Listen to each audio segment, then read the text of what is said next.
Today, I will guide you on how to remove Google accounts from Android device. It's really quick and easy, so let's jump right into it. The first thing you want to do is to open your device setting just like this, then scroll down and tap on Accounts. You might see Account and Backup or Password and Account just like mine. It varies depending on your device. Whichever you are provided with, just tap on it to open it, and this will open the list of Google accounts in your device. So what you want to do is to find the account you want to remove from your Android device and tap on it to open it, and you can see the option of remove account. Tap on remove account.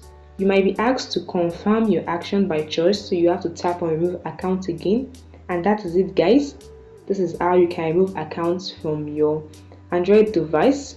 This will remove the Google account from your device, but it will not delete the account itself.